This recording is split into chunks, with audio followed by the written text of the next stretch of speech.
नमस्कार मित्रांनो, लग्नानंतर होईलच प्रेम या मालिकेच्या आजच्या भागामध्ये मी तुम्हा सर्वांचे अगदी मनपूर्वक स्वागत करते। आजच्या भागामध्ये आपल्याला पाहायला मिळतं आता रम्या आपल्या अंगावर एक साडी टाकते, तर त्याचवेळी वसुहत्या त्या ठिकाणी येतात। वसुहत्या म्हणतात, रम्या तू ही साडी घेतली आहेस का? रम्या म्हणते हो। तर आता वसुहत्या म्हणतात, रम्या ही साडी तर काव्याने रिजेक्ट केली होती ना? तर रम्या म्हणते, परंतु पार्थने तर सिलेक्ट केली होती, हो की नाही? आई, तुला तर माहीतच आहे, अगदी लहानपणापासून पार्थने त्याच्या ताटात टाकलेलं उष्टसुद्धा मी आवडीने खाल्लं आहे। मग आता ही साडी कशी सोडेन? माझ्या पार्थची आवड मीच जपणार ना? तर वसुहत्या म्हणतात, रम्या म्हणते, ते जाऊ देत, मला सांग ही साडी कशी दिसतेय? तर वसुहत्या म्हणतात, खरंच खूप छान दिसते आणि तुझ्या अंगावर हा रंग सुद्धा खुलून दिसतोय। रम्या म्हणते, हो ना, वाटलंच होतं मला, कारण शेवटी माझ्या पार्थची आवड निवड आहे। पण हो आई, मी अजून एक साडी आणली आहे। वसुहत्या म्हणतात, रम्या अजून एक साडी? तर रम्या म्हणते, हो ग आई, थांब जरा, मी तुला दाखवते। असं म्हणत रम्या तिच्या कपाटातील साडी घेऊन येते आणि ती साडी वसुहत्यांना खांद्यावर टाकून दाखवते। वसुहत्या म्हणतात, पांढरी साडी? रम्या, अगं ही साडी तू का घेतली आहेस? आपल्या घरात तर शुभ कार्य आहे, मग ही साडी कशासाठी? रम्या म्हणते, अगं आई, असलेली बरी, घरात कार्य आहे ना, मग कधी पण उपयोगी पडू शकते। आता हे ऐकल्यानंतर वसुहत्यांना धक्काच बसतो। वसुहत्यांना काय बोलावं काहीच कळत नाही। रम्या म्हणते, कशी दिसते सांग बरं, माझ्या अंगावर हा कलर खुलून दिसतोय का? वसुहत्या काहीच बोलत नाहीत। तर तीच साडी आता रम्या वसुहत्यांच्या खांद्यावर टाकते आणि म्हणू लागते, आई, खरंच छान दिसते ग तुला ही साडी। आई, मला एक सांग, बाबा गेल्यानंतर तू अशीच पांढरी साडी नेसली होतीस ना? तर वसुहत्या म्हणतात, रम्या काय बोलतेस तू हे? रम्या म्हणते, काय झालं? असू देत, मलाच छान दिसते। वसुहत्या म्हणतात, रम्या बाळा गं, काय झालंय? तू अशी का वागतेस? मी तुझी आई आहे ना, मग मला सांग ना, तू लग्नात काही करणार आहेस का? तू लग्नात अशी कोणती गोष्ट करणार आहेस का? प्लीज रम्या, असं काही असेल तर तसं काहीही करू नकोस। रम्या म्हणते, हो का? असं म्हणत आता ती वसुहत्यांचा हात सोडते, आरशासमोर येऊन उभी राहते आणि पांढऱ्या साडीत स्वतःला पाहतच म्हणते, ही साडी माझ्याच अंगावर खुलून दिसते, कारण ती माझ्यासाठीच आणली आहे। लग्नानंतर होईलच प्रेम, असं म्हणत रम्या आरशाजवळ पाहत हसू लागते। वसुहत्यांना मात्र रम्या अशी का वागत आहे, काय झाले काहीच कळत नसतं। वसुहत्यांना रम्याची काळजी वाटत असते। तर दुसरीकडे पाहायला मिळतं नंदिनी आणि काव्या आता देवघरासमोर उभ्या असतात, गणपती बाप्पाचे आशीर्वाद घेतात, नमस्कार करतात। तर त्यानंतर आता दोघेही खूप खुश असतात। तर नंदिनी काव्याला म्हणते, काव्या पाहिलंच ना, बघता बघता आपला बस्तासुद्धा काढून झाला। तर काव्य म्हणते, हो ना, परंतु ताई तुला असं नाही वाटत का की गेल्या वेळीपेक्षा यावेळी खूप मज्जा आली? तर नंदिनी म्हणते, हो तर येणारच, कारण गेल्या वेळी माझा फक्त एकटीचा बस्ता काढला गेला, परंतु यावेळी तुझा सुद्धा, आणि म्हणूनच मी खरंच खूप खुश आहे। तर काव्य म्हणते, तसं नाही ग ताई, परंतु यावेळी आपल्या नवऱ्याने आपल्यासाठी साडी सिलेक्ट करायला इशाऱ्याने का होईना परंतु मदत केली, म्हणूनच आपला हा बस्ता यादगार तर होणारच ना। असं म्हणत काव्य आणि नंदिनी एकमेकींना मिठी मारतात आणि आनंद व्यक्त करत असतात। परंतु त्याच वेळी आता रम्या त्यांच्या मागे येऊन उभी असते। आता दोघीही अचानक ज्यावेळी रम्याला पाहतात त्यावेळी दोघींनाही धक्का बसतो। काव्य रम्याला विचारते, तू इथे काय करतेस आणि अशी अचानकच? तर रम्या म्हणते, काय झालं, तुम्ही दचकलात का? मीच उभी आहे आणि एवढं दचकायला काय झालंय? तर नंदिनी म्हणते, बरं ठीक आहे, पण तू अशी मागे येऊन का उभी राहिली आहेस? रम्या म्हणते, नाही अगं, मी तुम्हा दोघी बहिणींसोबत बोलायला आली होती, परंतु तुम्ही एवढ्या छान गप्पा मारत होता की मी तुम्हाला डिस्टर्ब नाही केलं, इथेच उभी राहिली। पण आता जर तुमच्या गप्पा मारून झालं असतील, तुमचं जर बोलणं झालं असेल, तर मला सुद्धा तुमच्याशी काही बोलायचं आहे, बोलू का मी? आता नंदिनी म्हणते, हो बोल ना। तर रम्या म्हणू लागते, अगं काय आहे ना, आपला फक्त एकच इव्हेंट झाला आहे, फक्त बस्ता काढून झाला आहे, आणि यात सुद्धा तुम्ही किती थकल्यासारख्या वाटताय। आपले अजून कितीतरी इव्हेंट बाकी आहेत, अजून लग्न बाकी आहे, परंतु तुमचे चेहरे एवढे थकल्यासारखे वाटतात।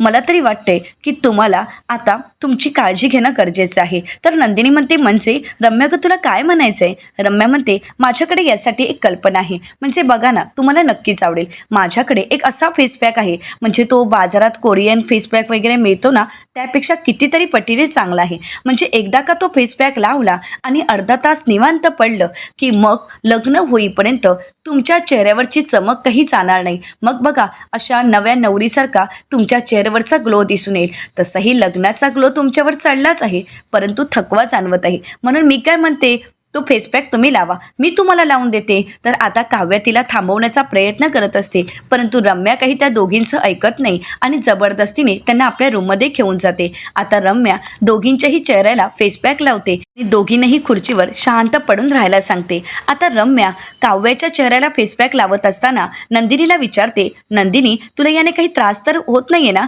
म्हणजे चमचमत वगैरे तर नाहीये ना? नंदिनी म्हणते नाही ग, उलट खूप शांत आणि खूप थंड वाटते, खरंच खूप छान आहे ग. तर काव्यासुद्धा म्हणते हो ना काव्या, थँक्स, खरंच खूप छान वाटतंय ग. तर त्यानंतर काव्य म्हणू लागते, बघा आता अर्धा तास तुम्ही असंच राहायचं आहे आणि अर्ध्या तासानंतर बघा तुम्ही तुमचे चेहरेसुद्धा ओळखू शकणार नाही. तर नंदिनी म्हणते हो का, म्हणजे अगदी प्लॅस्टिक सर्जरीप्रमाणेच का? तर काव्य म्हणते काय ग ताई? रम्या म्हणते हो हो, अगदी तसंच समजा. बघा अर्ध्या तासानंतर तुम्हाला कळेल या रम्याची जादू. तर आता त्या ठिकाणी वसुआत्या आलेल्या असतात. आता हे सगळं काही पाहून वसुआत्यांना धक्काच बसतो. वसुआत्या रम्याला विचारतात, रम्या ग कसली जादू की काळी जादू? रम्या तू काय करतेस, तुझं तुला तरी कळतंय का? तू अशी का वागतेस आणि या दोघींना तू लेप का लावलायस? रम्या आत्ताच्या आता तो लेप काढून टाक, या लेपवरून घरात महाभारत नको आहे, तुला कळतंय का रम्या? रम्या आणि मला एक सांग, तू या लेपमध्ये काय मिक्स केलंय ग? या दोघींना त्रास होण्यासाठी तू काही करत तर नाहीयेस ना? रम्या ग तुला कळतंय का? रम्या म्हणते काय झालं, तुला सुद्धा फेस पॅक लावू का, म्हणजे तुझ्या सुद्धा चेहऱ्याला लेप लावून देते? आता वसुआत्या घाबरतात. तर रम्या असं का वागत आहे वसुआत्यांना काहीच कळत नसतं, परंतु रम्याचा चांगुलपणा आता नंदिनी आणि काव्याला दिसत असतो. त्या दोघींनाही वाटत असते की खरंच रम्या बदलली आहे. तर रम्या त्या दोघींनाही शांत पडून राहायला सांगते.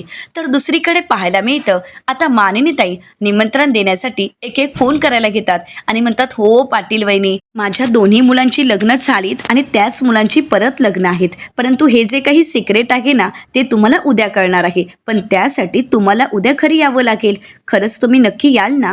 अहो उद्या काय आहे म्हणजे काय, उद्या तर मेहंदीचा कार्यक्रम आहे, मग मस्त धम्माल करू, गप्पा मारू, खूप छान मज्जा येईल. हो आणि पण येताना तुमच्या सुनांना घेऊन या, बरं मी फोन ठेवते, असं म्हणत मेहंदीचं निमंत्रण देत आता मानिनीताई फोन ठेवतात. आता मानिनीताई लिस्ट पाहतात तर एक एक करून सर्वांना निमंत्रण देऊन झालेलं असतं. मानिनीताई म्हणतात निमंत्रण तर झालं आहे, मेहंदीचं निमंत्रण देऊन झालंय, आता राहिलं काय, पत्रिका येणं. पत्रिका एकदा आल्यात की मग त्या पत्रिकेच्या कामाला लागायचं. या दोन्ही मुली फेशियल करतात, किती वेळ लागेल यांना, पण आता राहिलंय काय बरं, असं म्हणत मानिनीताई विचार करत असतात. आणि त्याचवेळी जीवा येतो आणि मोठ्यानेच आई अशी हाक मारतो. मानिनीताई दचकतात, दोन्ही मुलं दोन्ही बाजूला येऊन बसतात आणि दोन्ही मुलं एवढी खुश असतात की मानिनीताई म्हणतात, अरे काय चाललंय तुम्हा दोघांचं, वेडे हात का रे तुम्ही दोघेही? तर जीवा म्हणतो, आता तरी असं वाटतंय ना की आई तुला कडकडून मिठी मारावी. तर जीवाला मानिनीताई विचारतात, हो का? तर पार्थ आता मानिनीताईंच्या खांद्यावर डोकं ठेवत म्हणतो, एकटीच काम करते माझी माय, थकत पण नाही बिचारी. आता या दोघांचं ओसंडून वाहणारं प्रेम पाहून मानिनीताई विचारतात, काय काय एवढं प्रेम ओतू जाण्याचं कारण तरी काय? तर जीवा म्हणतो, प्रेम तर तू करतेस, एक आई म्हणून, एक सासू म्हणून, कोण कोण इतकं प्रेम कोण करतं आपल्या मुलांवर आणि सुनांवर? तर आता या दोघांचं बोलणं ऐकून मानिनीताईंना या दोघांचं काहीच लक्षण कळत नसतं की असे हे दोघे का वागत आहेत. आणि म्हणूनच मानिनीताई त्यांना विचारतात, काय हे आज काय चाललंय तुम्हा दोघांचं? तर आणि आज स्पेशल काय ते तरी मला कळेल का? तर पार्थ म्हणतो, स्पेशल अगं असं काहीच नाही आहे, पण बघ ना एक सासू म्हणून ती किती गोड आहेस ग, किती प्रेमाने वागतेस तुझ्या सुनांसोबत. बघ ना तुला इतका आनंद झालाय की तुझ्या मुलांच्या लग्नाचं इन्व्हिटेशन तू एकटीच सर्वांना देतेस, तू एकटीच सगळं काही काम करत असतेस, राबत असतेस, बघ नाही तू इतकी चांगली का आहेस? तर जीवा म्हणतो, हो ना, आम्हाला हेच कळत नाहीये की आमची आई इतकी चांगली का आहे. तर मानिनीताई विचारतात, मग आता काय करू, खाष्ट होऊ का? तर जीवा म्हणतो, हो वेळीच हो. तर त्यानंतर मानिनीताई म्हणतात, काय तू काय बोलतोस, कळतंय का तुला? तर पार्थ म्हणतो, व्हावंच लागेल. जीवा म्हणतो, तुला माहीत आहे का तुझ्या 2 सुना आहेत, 2 सुना त्या बिलिंदर आहेत, त्यामुळे तुला वेळीच सावध व्हावं लागेल. आता हे ऐकून मानिनीताई म्हणतात, ए वेड्यांनो नक्की काय बोलताय? जीवा म्हणतो, हो ना, ती नंदिनी करते 2 कामं आणि दाखवते 10 कामं केल्यासारखी. तर पार्थ म्हणू लागतो, अरे वेड्या, तुझी बायको नंदिनी 2 कामं तरी करते, त्या 2 कामं तरी करतात आणि आमची काव्या मॅडम त्यांच्या हातात फक्त 2 पुस्तकं असतात, मग त्या पुस्तकातून अभ्यास करतात की काय करतात मलाच काही माहीत नसतं. तर जीवा विचारतो, काय सांगतोयस दादा तू? तर पार्थ म्हणतो, मग काय, किचनमधून कल्टी मारायचं फक्त कारण आहे अभ्यास. आता मानिनी ताई या दोघांचं बोलणं शांतपणे ऐकत असतात. तर जीवा म्हणतो, वेळीच लक्ष द्या आई हा या दोन्ही सुनांवर, नाहीतर एक दिवस असा येईल नंदिनी मला आणि काव्या पार्थ दादाला घेऊन कायमची या घरातून निघून जाईल. आता या दोघांचं बोलणं ऐकून मानिनी ताईंना हसायला येत असतं. तर जीवा पुढे म्हणतो, मग मात्र तुझी मुलं काही तुला दिवस दिवस दिसणार नाहीत आणि मग म्हातारा म्हातारी एकटेच या घरात. आता मात्र मानिनी ताई जीवाला चांगलाच धपाटा देतात आणि म्हणतात, काय रे, माझ्या सुनांबद्दल असं बोलताना काहीच वाटत नाही का रे तुला? आणि खबरदारा पुन्हा म्हातारी म्हणालास तर पार्थ म्हणतो, आई तुला माहीत आहे का, कलियुग आहे, कलियुग, घोर कलियुग, अगदी कधीही काहीही होऊ शकतं. तर मानिनीताई म्हणतात, हो का, मग तुम्ही काही कलियुगातील मंत्र आहात का, माझे कान भरताय? असं म्हणत मानिनीताई आपल्या दोन्ही लेकांना चांगलेच थोपटतात, चांगलेच धपाटे घालतात. तर मानिनीताईंना जीवा म्हणतो, अगं अशी काय करतेस, हाच तर पॅटर्न आहे ना देशमुखांचा. मानिनीताई म्हणतात, हो का, हा पॅटर्न आहे, ये तुझ्या गालावरच देते आणि दाखवतो तुला काय पॅटर्न असतो. आणि त्याचवेळी दरवाजाची बेल वाजते. जीवा म्हणू लागतो, आल्या आल्या, पत्रिका आल्या, असं म्हणत जीवा तिथून पळ काढतो. आता पार्थ, मानिनीताई सर्वच जण बाहेर येतात. आता पत्रिकांचा पार्सल आलेलं असतं आणि त्यांच्यासोबत नंदिनीचे बाबा सुद्धा आलेले असतात. तर आता पार्थ म्हणू लागतो, बाबा आलेत नंदिनीचे. तर नंदिनीचे बाबा म्हणतात, तुमच्या लग्नाच्या पत्रिकाच घेऊन आलो आहे. हा माणूस मला खालीच भेटला. आता जीवा त्या पत्रिकेचा बॉक्स घेतो. तर मानिनीताई म्हणतात, बरं झालं पत्रिका वेळेवरच आल्यात. तर पत्रिका घेऊन आलेले दादा पार्थला म्हणतात, सर बिल. तर पार्थ म्हणतो, हो बिल मी देतो. तर आता नंदिनीचे वडील म्हणतात, नाही बिल मी देणार. अरे मुलाकडची माणसं मुलीकडच्यांना लुटतात, अरे तुम्ही मला थोडं तरी लुटा. तर मानिनीताई म्हणतात, बघा आता तुम्हीच बघा, कारण आत्ताच थोड्या वेळापूर्वी ही दोन्ही मुलं माझ्या सुनांच्या कंप्लेंट करत होत्या, तक्रारी करत होते, माझे कान भरण्याचे प्रयत्न करत होते. तर पार्थ म्हणतो, नाही नाही मी नाही, जीवा. तर जीवा म्हणतो, मी नाही नाही, तुम्ही बिल भरा, बिल भरा. तर मानिनीताई म्हणतात, तुम्ही काही कोणाचं ऐकणार नाही, चला सर्वांना बोलवा, मी देवासमोर दिवा लावते, अगोदर आपण देवासमोर पत्रिका ठेवूयात. असं म्हणत मानिनीताई दिवा लावण्यासाठी निघून जातात. इकडे जीवा पत्रिका घेऊन देवासमोर जाणार, परंतु त्याच वेळी तिथे वसुहत्या येतात आणि घाबरतच म्हणतात, पार्थ आणि जीवा, रम्याने नंदिनी आणि काव्याला फेसपॅक लावून झोपून ठेवलं आहे. आता हे ऐकल्यानंतर जीवा आणि पार्थ घाबरतात आणि धावत पळत रूमच्या दिशेने निघून जातात. वसुहत्याही घाबरून गेलेल्या असतात. आता पार्थ धावत पळत रूममध्ये येतो आणि रम्या काहीतरी चुकीचं करत असेल असं पार्थला वाटताच पार्थ काव्याच्या तोंडावर असणारा रुमाल बाजूला करतो आणि आवाज देत म्हणतो, काव्या. तर काव्या म्हणते, अहो काय झालंय? आता पार्थ काव्याचा चेहरा पाहतो आणि म्हणू लागतो, काव्या तुम्ही ठीक आहात ना? काव्या म्हणते, हो मी ठीक आहे, तुम्ही असे का घाबरलाय? तर आता जीवा विचारतो, नंदिनी कुठे आहे? तर आता रम्या म्हणू लागते, ती तर. असं म्हणताच नंदिनी त्या ठिकाणी येते आणि म्हणू लागते, खरंच रम्या खूप छान वाटलं, फेसपॅक खरंच खूप छान होता आणि तू जी ट्रीटमेंट दिलीस तीही खरंच खूप अप्रतिम होती, खरंच खूप शांत आणि मस्त फ्रेश वाटतंय. तर आता जीवा नंदिनीकडे जातो आणि नंदिनीला म्हणतो, नंदिनी तू ठीक आहेस ना? नंदिनी म्हणते, हो मी ठीक आहे. तर आता रम्या म्हणू लागते, तुम्ही दोघीही कुठेही जाऊ नका, आता बर्फ लावायचा आहे, मी आलेच हा बर्फ घेऊन. असं म्हणत रम्या तिथून निघून जाते. तर आता जीवा नंदिनीच्या काळजीने नंदिनीला म्हणतो, नंदिनी खरंच सांगा तुम्ही ठीक आहात ना? नंदिनी म्हणते, जीवा अहो बघताय ना तुम्ही, मी खरंच ठीक आहे. आणि काय झालं एवढं घाबरायला? रम्याने तर फक्त आम्हाला फेसपॅक लावला होता, मग तुम्ही एवढे का घाबरलात? काव्या म्हणते, हो ना, तुम्ही दोघंही एवढे का घाबरलात? तर पार्थ म्हणू लागतो, वसुहत्या आम्हाला म्हणाल्या की रम्याने तुम्हा दोघींच्याही चेहऱ्यावर फेसपॅक लावला आहे, म्हणूनच आम्ही घाबरलो होतो. आम्हाला वाटलं की रम्याने नक्कीच काहीतरी त्यामध्ये मिसळलं असेल आणि तुमचे चेहरे खराब व्हावेत यासाठी प्रयत्न केला असेल, म्हणूनच आम्ही घाबरलोत आणि धावत पळत इथे आलो. तर नंदिनी म्हणू लागते, हो तशी भीती मलाही वाटली होती. सुरुवातीला मलाही वाटलं की रम्याने काहीतरी त्यामध्ये मिक्स केलं असावं, परंतु नाही. रम्याने जो फेसपॅक लावला तो खरंच खूप छान होता, अप्रतिम होता. रम्याने असं काहीही केलं नाही आणि मला माहीत आहे की रम्या चुकली, तिच्या हातून चुका घडल्यात आणि म्हणूनच मीही घाबरत होते. परंतु यावेळी रम्या खरंच खूप छान आणि नीट वागते. तर काव्या म्हणू लागते, हो माझा तर रम्यावर विश्वासच आहे. मला मान्य आहे की रम्या चुकली. सरबतच्या वेळी जे काही घडलं त्यावेळी तर आपण अनुभवलं आहे ना, आणि त्यावेळी रम्याने कबूलही केलं आहे की ती आता स्वतःमध्ये बदल घडवून आणत आहे, तिने मूव ऑन व्हायचं ठरवलं आहे. मग आपण आता तिच्यावर विश्वास ठेवायला काहीच हरकत नाही. पार्थ म्हणतो, काय?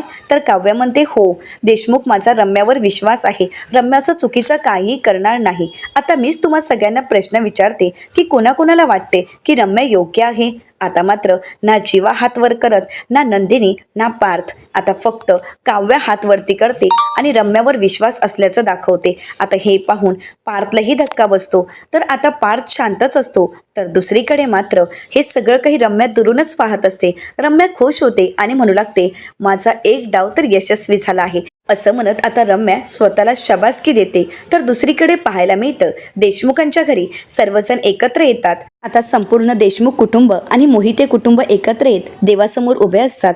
आता मानिनीताई आपल्या दोन्ही मुलांच्या पत्रिका हातात घेत देवाला म्हणू लागतात, देवा, आज माझ्या दोन्ही मुलांच्या शुभ कार्यासाठी त्यांच्या लग्नाच्या पत्रिका माझ्या हातात आहेत आणि त्याच पत्रिका आज तुमच्या समोर ठेवण्यासाठी आम्ही सर्वजण इथे आहोत असं म्हणत मानिनीताई आता पत्रिकांना हळदी कुंकू लावण्यासाठी करंडा घेण्यासाठी खाली वागतात. परंतु त्याचवेळी रम्या येते आणि तो हळदी कुंकवाचा करंडा हातात घेते. तर मानिनीताई रम्याला तो मान देत म्हणतात, तूच वाहा. रम्या म्हणते, मी? तर मानिनीताई म्हणतात, हो. आता रम्या खुश होते आणि दोन्ही पत्रिकांना हळदी कुंकू वाहते. तर त्यानंतर मानिनीताई त्या पत्रिका देवासमोर ठेवण्या अगोदर दोन्ही मुलांना बोलावतात. तर आता रम्या म्हणू लागते, खरंच किती छान आहेत ना पत्रिका. तर रम्या पुढे म्हणते, अगदी या दोन्ही जोड्यांप्रमाणेच. तर वसुआत्या, नंदिनी, जीवा, पार्थ आणि काव्याला पुढे बोलावतात. त्यावेळी काव्याचा तोल जातो आणि अगदी पार्थ तिला लगेच सावरतो. त्यावेळी काव्या पार्थकडे पाहते आणि विचारते, आठवलं का? तर पार्थला त्याचा जुना क्षण आठवतो, ज्यावेळी ही सर्वजण मंदिरात गेलेले असतात. त्यावेळी असाच काव्याचा तोल केलेला असतो आणि नकळतच पार्थने तिला सावरलेलं असतं. तर त्यावेळी पार्थ म्हणतो, हो, मंदिरात ज्यावेळी आपण पहिल्यांदा गेलो होतो अगदी 8 महिन्यांपूर्वी, त्यावेळी सुद्धा तुमचा असाच तोल गेला आणि मीच तुम्हाला सावरलं होतं. युनिव्हर्सचा इशारा कळायला आपल्याला 8 महिने लागलेत. इकडे मात्र रम्याला खूप राग येत असतो. तर आता पार्थ म्हणू लागतो, पण आता आपल्याला इशारा कळाला आहे आणि आपण ते नातंही स्वीकारलं आहे. तर दुसरीकडे आता मानिनीताई नंदिनीला पुढे बोलावतात आणि पहिलं हळदी कुंकू तिला लावतात. तर त्याच वेळी जीवा पुढे येतो. तर जीवा म्हणू लागतो, असंच त्या पुजाराने मलाही हळदी कुंकू लावलं होतं, परंतु त्यावेळी आम्हाला काहीच कळलं नव्हतं. तर मानिनीताई विचारतात, काय कळलं नव्हतं? तर जीवा म्हणतो, हेच की माझी नंदू डार्लिंग माझ्यासाठीच बनली आहे, हो की नाही? असं म्हणताच पार्थ म्हणतो, वा वा नंदू डार्लिंग. तर जीवा म्हणतो, मग काय झालं? तर नंदिनी म्हणते, काय हो तुम्ही सगळ्यांसमोर काहीही बोलता? तर जीवा म्हणतो, मग काय झालं, इथे तर सगळे आपलेच आहेत, हो की नाही बाबा? तर आता नंदिनीचे वडील म्हणतात, हो हो, सगळे आपलेच आहेत, इथे कोणीही नाही आहे, प्यार का दुश्मन. आता सर्वजण हसू लागतात, सर्वजण खूप खुश असतात आणि रम्या सुद्धा या आनंदाच्या क्षणी सामील होत आपले डाव साध्य करत असते. तर वसुआत्यांकडे रागानेच रम्या पाहते, परंतु वसुआत्या मात्र रम्याकडे दुर्लक्ष करतात. तर त्यानंतर आता 4 मुलं देवासमोर हात जोडत गणपती बाप्पाचे आणि देवांचे आशीर्वाद घेत असतात. तर सर्वच जण हात जोडतात आणि देवाला नमस्कार करतात. परंतु रम्या मात्र त्याच वेळी आपल्या हाताला लागलेलं कुंकू फुंकून टाकत असते आणि हे दृश्य वसुआत्यांनी पाहिलेलं असतं. हे पाहून वसुआत्यांना धक्काच बसतो. रम्या नक्की काय वागत आहे, रम्याच्या मनात नक्की काय चालू आहे याचा ठाम पत्ता कोणालाही लागत नसतो, अगदी वसुआत्यांना सुद्धा. तर दुसरीकडे पाहायला मिळतं, रात्री सर्वजण झोपण्यासाठी जातात. इथे मात्र नंदिनी जीवाला फोन करते आणि म्हणू लागते, आज किती छान साड्या मिळाल्यात ना? तर जीवा इथे जिन्यावर बसून नंदिनीशी गप्पा मारत म्हणतो, हो ना, आणि त्या साडीत तू खरंच खूप छान खुलूनही दिसशील. तर इकडे काव्यासुद्धा पार्थसोबत फोनवर बोलत असते. तर काव्या पार्थला म्हणते, देशमुख आज बस्ता काढत असताना किती लाजत होता हो तुम्ही, मला तर कळतच नव्हतं नक्की नवरा कोण आहे आणि नवरी कोण. आणि चक्क पार्थ कुठे बसलेला असतो, तर किचनच्या कट्ट्यावर, आणि काव्याशी बोलत तो गप्पा मारत काव्याला म्हणतो, लाजत नव्हतो तर हसत होतो, विचार करत होतो कुठून सुरू झालं होतं हे आपलं नातं, कुठून सुरुवात झाली आपल्या या गोड नात्याला, आणि आता हेच गोड नातं कुठपर्यंत येऊन पोचलं आहे. तर दुसरीकडे नंदिनी जीवाशी बोलत जीवाला म्हणते, बस आता सगळी काही भांडणं मिटली आहेत, आता आपण दोघांनी आयुष्यभर एकत्र राहायचे आहे. बघता बघता आपलं लग्नही जवळ आलं आहे, उद्या मेहंदी होणार, हळद होणार. तर जीवा म्हणतो, हो ना, उद्याची मेहंदी खूप स्पेशल असणार आहे. नंदिनी म्हणते, का? तर जीवा म्हणतो, आत्तापर्यंत मार्करने मी तुझ्या हातावर जीवांदिनी लिहत आलो, परंतु उद्या तुझ्या हातावर मेहंदी असणार आणि त्यामध्ये माझं आणि तुझं एकत्र नावही असणार. तर नंदिनी खुश होते, लाजू लागते. तर इकडे काव्यासुद्धा पार्थशी बोलत म्हणते, हो देशमुख, हो, उद्या माझ्या हातावर मेहंदी असणार आणि त्या मेहंदीमध्ये तुमचं नावही असणार. तर पार्थ काव्याला म्हणतो, हो ना, मागच्या वेळी तुमच्या हातावर मेहंदी लागलीच नव्हती, परंतु यावेळी माझ्या नावाची मेहंदी तुमच्या हातावर असणार. मग सांगा ना, माझं नाव काय लिहिणार आहात, देशमुख की बोका? आता मात्र काव्या लाजू लागते, ती हसू लागते. तर इकडे नंदिनी जीवाशी बोलत म्हणते, जीवा, नाव तर मी लिहिणारच आहे, परंतु ते कुठे असेल, कसं असेल हे तुम्हाला शोधून काढायचं आहे. तर जीवा म्हणतो शोधणारच. तू कितीही बारीक लिहिलं तरी सुद्धा आपल्या दोघांचं नाव मी शोधून काढणारच. तर दुसरीकडे पार्थ म्हणतो वा वा, म्हणजे आता या बोक्याचं नाव तुमच्या हातावर असणार. तर तुम्हाला जे वाटेल ते नाव लिहा काव्य, पण त्या दोन्ही नावांमध्ये मीच असणार, एवढं मात्र नक्की. तर अजून काय हवंय असं ज्यावेळी पार्थ विचारतो त्यावेळी काव्या पटकन बोलते एक पप्पी हवी आहे. आता हे ऐकल्यानंतर पार्थला धक्काच बसतो. पार्थ विचारतो काय? तर दुसरीकडे जीवा नंदिनीला म्हणतो हो आत्ता. हे बघ, मला किस पाहिजे म्हणजे पाहिजे, काही कर, परंतु आता नंदिनी मला किस पाहिजेच, असं म्हणत आता जीवा हट्टाला पेटलेला असतो. जीवा नंदिनीला म्हणतो एकतर केव्हापासून आपलं हे किस पेंडिंग आहे चकाचक बाई. तर नंदिनी म्हणते अहो तुम्ही काय बोलताय हे, आता तर आपलं लग्न होणारच आहे ना, मग एकदा का लग्न झालं की मग एकावर एक किस फ्री मिळणारच आहे. तर जीवा म्हणतो काय खरंच? हवं तर वेडिंग ऑफर समजा. तर जीवा म्हणतो मला सांग, तू आत्ताच्या आता मला फोनवर पप्पी देणार आहेस की नाही? तर नंदिनी म्हणते काय हो जीवा, काय चाललंय तुमचं? जीवा म्हणतो मला आत्ताच्या आता पप्पी हवी. तर आता पार्थ इकडे काव्याला म्हणतो काव्या काय बोलताय तुम्ही? काव्या म्हणते हो मला पप्पी हवी. आता पार्थ पप्पी देतो तर काव्या म्हणते काय हे, कुत्र्याला बिस्किट देताना बोलवतात तसा आवाज काढताय? पार्थ अहो तुमच्या मांजरीला पप्पी देत आहे, अशा आवाजात जरा पप्पी द्या. आता पार्थ म्हणतो बरं. तर इकडे नंदिनी सुद्धा जीवाला पप्पी देते. तर जीवा म्हणतो आवाज आलाच नाही का, हे स्वतःलाच पप्पी देतेस का? जरा मोठ्या आवाजात पप्पी दे, जरा मोठ्या आवाजात किस कर. तर आता नंदिनी मोठ्यानेच किस करत आवाज करते आणि हा आवाज बाजूला असलेल्या काव्याच्या कानी पडतो. तर दुसरीकडे पार्थ मोठ्यानेच काव्याला किस देतो. हा आवाज जीवाला ऐकायला आलेला असतो. जीवा म्हणतो अरे काय चाललंय हे? तर आता इकडे पार्थ म्हणू लागतो आपल्या या रोमांसमध्ये कोणाचा हा भसाडा आवाज आहे? तर पार्थला जीवा म्हणू लागतो रे वांग्या, मी आहे ते मी, विसरलास का? आणि काय चाललंय रे, घरातल्या घरात पप्पी देतोयस? तर इकडे काव्या नंदिनीला म्हणू लागते ताई तुला कळतंय का, माझ्यासमोर तू पप्पी वगैरे देतेस, तुझं काय चाललंय? तर आता एकमेकींना विचारता विचारता त्यांच्या लक्षात येतं की आपण चौघही एकत्रच आहोत. तर नंदिनी म्हणते अहो आपण चौघही एकत्रच आहोत. तर जीवा म्हणतो आपण फोन स्पीकरवरच ठेवूया का? तर आता फोनवर स्पीकरवर ठेवत चौघही बोलू लागतात. तर जीवा म्हणू लागतो आतापर्यंत घरातल्या घरात प्रेम करत होतो आणि आता हा लॉंग डिस्टन्स. तर नंदिनी म्हणते अहो असं काय करताय, काही दिवसांचाच प्रश्न आहे, उद्या मेहंदी, हळद, त्यानंतर संगीत आणि त्यानंतर लग्न आणि त्यानंतर किस. असं म्हणत चौघही हसू लागतात आणि म्हणतात आपण चौघेही वेडे आहोत. असं म्हणत चौघही एकमेकांमध्ये हरवून गेलेले असतात. आणि त्याच वेळी आता शारदाताई येत म्हणतात नंदिनी काव्या ग काय चाललंय तुमचं? आता दोघीही फोन कट करतात. इकडे जीवाही फोन कट करतो आणि म्हणू लागतो सासूबाई आल्यास, कधी पण येतात या सासूबाई. तर दुसरीकडे शारदाताई नंदिनी आणि काव्याला म्हणतात तुम्हाला कळतंय का, उद्या आपल्याला वेळेवर हॉलवर पोचायचं आहे आणि तुमचं हे काय चाललंय? तुम्ही जर असंच जागरण केलात तर देशमुख आपल्या अगोदर हॉलवर पोहोचतील, तुम्हाला झोपायचं नाहीये का? तर काव्या खोटं बोलत काय म्हणते की आई अगं तुला माहिती आहे का, ही नंदिनी ताई हिनेच मला जागरण करायला लावलंय. अगं आपल्या होणाऱ्या नवऱ्याबद्दल असं काही भरभरून बोलतेय. मी तिला म्हणते मला नाही ऐकायचंय, तरी सुद्धा ही ऐकून घ्यायला तयारच नाही, सतत तिची बडबड चालू आहे. नंदिनी म्हणते काव्य काय सांगतेस हे खोटं? तर शारदाताई म्हणतात बरं आता तुम्ही दोघे झोपताय ना, आता मला काही कारणं नको आहेत. तर असं म्हणत शारदाताई तिथून निघून जातात. तर आता काव्या नंदिनीला म्हणते ताई अगं मी काय म्हणते, अशी जी मोठ्या आवाजामधली जी पप्पी आहे ना ती मला सुद्धा मिळेल का? आता नंदिनी काव्याच्या गालावर पप्पी देते आणि म्हणते हो हो मिळेल. आता दोघीही झोपी जातात. तर येणाऱ्या पुढील भागामध्ये आपल्याला पाहायला मिळतं काव्या आणि नंदिनी मेहंदीच्या कार्यक्रमासाठी तयार झालेले असतात आणि देवाचे आशीर्वाद घेतात. त्यावेळी नंदिनी बाप्पाला नमस्कार करत म्हणते बाप्पा माझ्या आणि काव्याच्या हातावरची मेहंदी अगदी सुरेख रंगून देत. तर त्याचवेळी काव्या त्या ठिकाणी येते आणि म्हणू लागते हो ताई रंगणारच. आता फक्त मेहंदीच नाही तर आपलं अख्खं आयुष्य प्रेमाच्या रंगाने रंगून जाणार आहे, असं म्हणत दोघेही खुश असतात. तर त्याचवेळी त्या ठिकाणी रम्या येते आणि समय विझवत म्हणते देशमुखांच्या आनंदावर हलकीशी फुंकर घालणार आहे. आणि हे दृश्य वसुहत्यांनी पाहिलेलं असतं. त्यावेळी वसुहत्यांना धक्काच बसतो. आणि सगळ्यात आता महत्त्वाचं आपल्याला पाहायला मिळतं ते म्हणजे नंदिनी जीवा यांचं प्री वेडिंग शूट आणि काव्या आणि पार्थ यांचं प्री वेडिंग. आता या प्री वेडिंगची धम्माल आपल्याला जर पाहायची असेल तर चॅनलला नक्कीच सबस्क्राईब करा. आजचा व्हिडिओ तुम्हाला कसा वाटला हे कमेंट करून नक्कीच कळवा. आजचा व्हिडिओ जर तुम्हाला आवडला असेल तर व्हिडिओला लाईक करायलाही विसरू नका. व्हिडिओ पाहिल्याबद्दल तुम्हा सर्वांचे अगदी मनपूर्वक धन्यवाद.